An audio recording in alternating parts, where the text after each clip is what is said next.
Hello friends, welcome back to our latest jobs recruitment YouTube channel. ఎన్సిఎల్కి సంబంధించి notification వచ్చేసి విడుదల అయితే చేయడం అయితే జరిగింది. సో దీనికి సంబంధించి పూర్తి సమాచారం అయితే ఇచ్చే ప్రయత్నం అయితే చేస్తాను ఫ్రెండ్స్. సో ముందుగా వచ్చేసి మన వీడియోని ఒక లైక్ అయితే చేయండి. మీరు లైక్ చేస్తే నాకు కొంచెం సపోర్టింగ్ అయితే ఉంటుంది కాబట్టి వీడియోని ఖచ్చితంగా అయితే లైక్ అయితే చేయండి. అదేవిధంగా ఛానల్ని కొత్తగా విజిట్ చేసుకుంటే సో ఖచ్చితంగా అయితే మన ఛానల్ని సబ్స్క్రైబ్ అయితే చేయండి ఫ్రెండ్స్. సో ఇంకా వీడియోలోకి అయితే వెళ్ళిపోదాం. ఎన్సిఎల్కి సంబంధించి ఇక్కడ అయితే చూసుకోవచ్చు మనకి నార్థరన్ కోలీఫీల్డ్స్ లిమిటెడ్కి సంబంధించి మనకి నోటిఫికేషన్ ఫ్రెండ్స్. ఇది వచ్చేసి మినీ రత్న కంపెనీకి సంబంధించి ఇక్కడ అయితే చూసుకోవచ్చు. అదేవిధంగా ఇక్కడ మనకి హ్యూమన్ రిసోర్స్ డెవలప్మెంట్ డిపార్ట్మెంట్కి సంబంధించి అయితే ఇక్కడ అయితే చూసుకోవచ్చు. సో దీనికి సంబంధించి ఇక్కడ notification for engagement of diploma graduate trade apprentice ట్రైనీస్కి సంబంధించి నోటిఫికేషన్ వచ్చేసి ఇది ఫ్రెండ్స్. సో ముందుగా వేకెన్సీస్ వచ్చేసి మనకి 1765 టోటల్గా వచ్చేసి వేకెన్సీ వచ్చేసి భర్తీ అయితే చేయడం అయితే జరిగింది. మీరు ఇక్కడ అయితే చూసుకోవచ్చు అన్ని కేటగిరీకి సంబంధించి వేకెన్సీ వచ్చేసి భర్తీ అయితే చేయడం అయితే జరిగింది. సో టోటల్గా వచ్చేసి మనకి 1765 వేకెన్సీ కోసం వచ్చేసి అప్రెంటిస్ నోటిఫికేషన్ వచ్చేసి విడుదల అయితే చేయడం అయితే జరిగింది. అండ్ ఈ పోస్టులకు సంబంధించి మేల్ అండ్ ఫీమేల్ క్యాండిడేట్స్ ఇద్దరు కూడా అయితే దరఖాస్తు అయితే చేసుకోవచ్చు. ఇవి వచ్చేసి కేంద్ర ప్రభుత్వ ఉద్యోగాలు ఫ్రెండ్స్. కాబట్టి రెండు తెలుగు రాష్ట్రాలకు సంబంధించి అభ్యర్థులు వచ్చేసి దరఖాస్తు అయితే చేసుకోవాల్సి అయితే ఉంటుంది. సో మనకి ఇక్కడ ఎడ్యుకేషన్ క్వాలిఫికేషన్కి సంబంధించి సో బ్యాచిలర్స్ ఎలక్ట్రికల్ ఇంజనీరింగ్ సంబంధించి ఇక్కడ అయితే చూసుకోవచ్చు.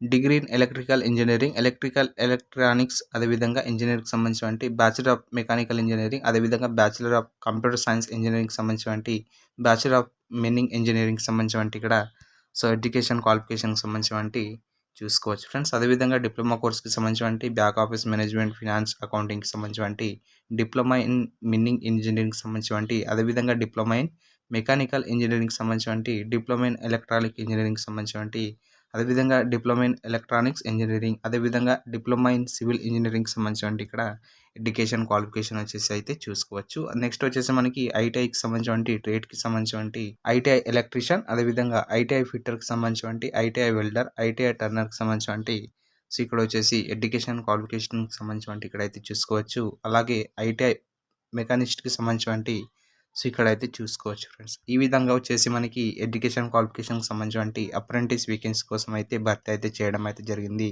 సో మీరు ఇక్కడ అయితే చూసుకోవచ్చు ఐటీఐ ఎలక్ట్రీషియన్ ఆటోకి సంబంధించి సో ఇక్కడ వచ్చేసి చూసుకోవచ్చు ఫ్రెండ్స్. సో నెక్స్ట్ మనకి ఏజ్ క్రైటీరియాకి సంబంధించి మినిమం వచ్చేసి 18 సంవత్సరాల నుంచి 26 సంవత్సరాల వరకు కూడా వచ్చేసి దరఖాస్తు అయితే చేసుకోవాల్సి అయితే ఉంటుంది.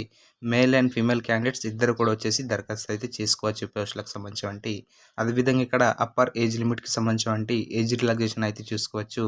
ఎస్సీ ఎస్టీ క్యాండిడేట్కి సంబంధించి 5 సంవత్సరాల నుంచి వయోపరిమితి అయితే ఉండడం అయితే జరుగుతుంది. అదేవిధంగా ఓబీసీకి సంబంధించి 3 సంవత్సరాలు వచ్చేసి వయోపరిమితి అయితే ఉండడం అయితే జరుగుతుంది ఫ్రెండ్స్.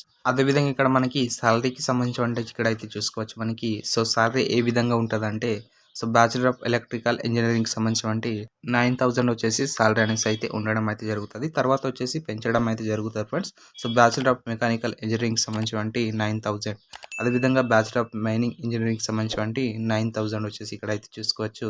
డిప్లొమా కేటగిరీకి సంబంధించి బ్యాక్ ఆఫీస్ మేనేజ్మెంట్, ఫినాన్స్, అకౌంటింగ్కి సంబంధించి 8,000 వచ్చేసి ఇక్కడైతే చూసుకోవచ్చు. నెక్స్ట్ మనకి డిప్లొమా ఇన్ మిన్నింగ్ ఇంజనీరింగ్కి సంబంధించి 8,000, అదేవిధంగా డిప్లొమా ఇన్ మెకానికల్ ఇంజనీరింగ్కి సంబంధించి 8,000 వచ్చేసి. నెక్స్ట్ మనకి డిప్లొమా ఇన్ ఎలక్ట్రానిక్ ఇంజనీరింగ్కి సంబంధించి 8,000, అదేవిధంగా డిప్లొమా ఇన్ ఎలక్ట్రానిక్స్కి సంబంధించి 8,000 వచ్చేసి ఇక్కడైతే సాలరీ అనేసి అయితే చూసుకోవచ్చు ఫ్రెండ్స్. మనకి డిప్లొమా ఇన్ సివిల్ ఇంజనీరింగ్కి సంబంధించి 8,000, అదేవిధంగా డిప్లొమా ఇన్ మోడర్న్ ఆఫీస్ మేనేజ్మెంట్కి సంబంధించి 8,000. నెక్స్ట్ వచ్చేసి మనకి ట్రేడ్ అప్రెంటిస్కి సంబంధించి 8,050 రూపీస్ వచ్చేసి ఉండడం అయితే జరుగుతుంది. ఐటీఐ ఎలక్ట్రీషియన్కి సంబంధించి, అదేవిధంగా ఐటీఐ ఫిట్టర్కి సంబంధించి, నెక్స్ట్ మనకి ఐటీఐ వెల్డర్కి సంబంధించి, ఐటీఐ టర్నర్కి సంబంధించి, మెకానిస్ట్కి సంబంధించి, ఐటీఐ ఎలక్ట్రీషియన్కి సంబంధించి సో మనకి టోటల్గా వచ్చేసి 1765 వేకెన్సీ వచ్చేసి భర్తీ అయితే చేయడం అయితే జరుగుతుంది. కాబట్టి ఈ అవకాశాన్ని సద్వినియోగం అయితే చేసుకోండి ఫ్రెండ్స్. సర్వీలో ఉన్న క్యాండిడేట్స్ తప్పనిసరిగా అయితే దరఖాస్తు చేసుకోండి ఫ్రెండ్స్. ఎందుకంటే ఇవి కేంద్ర ప్రభుత్వ ఉద్యోగాలు కాబట్టి అప్రెంటిస్కి సంబంధించి దరఖాస్తు అయితే చేసుకోండి. నెక్స్ట్ ఈ పోస్టులకు సంబంధించి ఎప్పటి నుంచి ఎప్పటి వరకు దరఖాస్తు చేసుకోవాలంటే మనకి ఇక్కడ ఆన్లైన్ స్టార్టింగ్ డేట్కి సంబంధించి డేట్ వచ్చేసి ఇక్కడ అయితే చూసుకోవచ్చు. మనకి స్టార్ట్ డేట్ వచ్చేసి మనకి ఆన్లైన్కి సంబంధించి 12 మార్చ్ 2025 నుంచి మనకి ఆన్లైన్ అప్లికేషన్స్ అనేవి స్టార్ట్ అయితే అవ్వడం అయితే జరిగింది. అదేవిధంగా ఇక్కడ లాస్ట్ డేట్కి సంబంధించి ఇక్కడ అయితే చూసుకోవచ్చు. లాస్ట్ డేట్కి సంబంధించి సో మార్చ్ 18 వరకు కూడా అయితే ఉండడం అయితే జరుగుతుంది. కాబట్టి సో తొందరగా అయితే దరఖాస్తు చేసుకునే ప్రయత్నం అయితే చేయండి ఫ్రెండ్స్. సో నెక్స్ట్ వచ్చేసి ఈ పోస్టులకు సంబంధించి ఏ విధంగా దరఖాస్తు చేసుకోవాలంటే ఇక్కడైతే చూసుకోవచ్చు. హౌ టు అప్లై అనేసి అయితే ఇక్కడైతే చూసుకోవచ్చు. సో మీరు అఫీషియల్ వెబ్‌సైట్‌కి సంబంధించినటువంటి వెబ్‌సైట్ అయితే ఓపెన్ అయితే చేయాల్సి అయితే ఉంటది ఫ్రెండ్స్. ఇక్కడ వచ్చేసి చూసుకోవచ్చు మనకి అఫీషియల్ వెబ్‌సైట్ వచ్చేసి www.nclcil.in అనే వెబ్‌సైట్‌లోకెళ్ళేసి సో మీరైతే అక్కడ candidate has to visit NCL వెబ్‌సైట్‌కి సంబంధించినటువంటి then follow up path home పేజ్‌లోకెళ్ళేసి మీరైతే మెను కెరీర్ అనే ఆప్షన్‌లోకెళ్ళేసి అక్కడ అప్రెంటిస్‌షిప్ ట్రైనింగ్‌కి సంబంధించినటువంటి ఓపెన్ చేసిన తర్వాత అక్కడ అప్లయింగ్ ఆన్‌లైన్ అయితే చేసుకోవచ్చు ఫ్రెండ్స్. సో మీరక్కడ రిజిస్ట్రేషన్ అయితే చేసుకోవాల్సి అయితే ఉంటది. దాని తర్వాత వచ్చేసి మీరైతే అప్లికేషన్ అనేసి పెట్టుకోవాల్సి అయితే ఉంటది. సో ఇది ఫ్రెండ్స్ ఈ విధంగా వచ్చేసి మీరైతే దరఖాస్తు అయితే చేసుకోవాల్సి అయితే ఉంటది. సో ఈ వీడియో మీకు యూస్‌ఫుల్ అయితే సో ఖచ్చితంగా అయితే మన వీడియోని ఒక లైక్ అయితే చేయండి. మీరు లైక్ చేస్తే నాకు కొంచెం సపోర్టింగ్‌గా అయితే ఉంటది కాబట్టి వీడియోని ఖచ్చితంగా అయితే లైక్ అయితే చేయండి. అదేవిధంగా మన వీడియోని మీ ఫ్రెండ్స్ అండ్ ఫ్యామిలీస్ కూడా షేర్ చేసే ప్రయత్నం అయితే చేయండి. సో మీకేమైనా డౌట్స్ ఉంటే కింద కామెంట్ బాక్స్‌లో కామెంట్ అయితే చేయండి. ఈ విధంగా ఛానెల్‌ని కొత్తగా విజిట్ చేసుకుంటే సో ఖచ్చితంగా అయితే మన ఛానెల్‌ని సబ్స్క్రైబ్ అయితే చేయండి ఫ్రెండ్స్. Thanks for watching.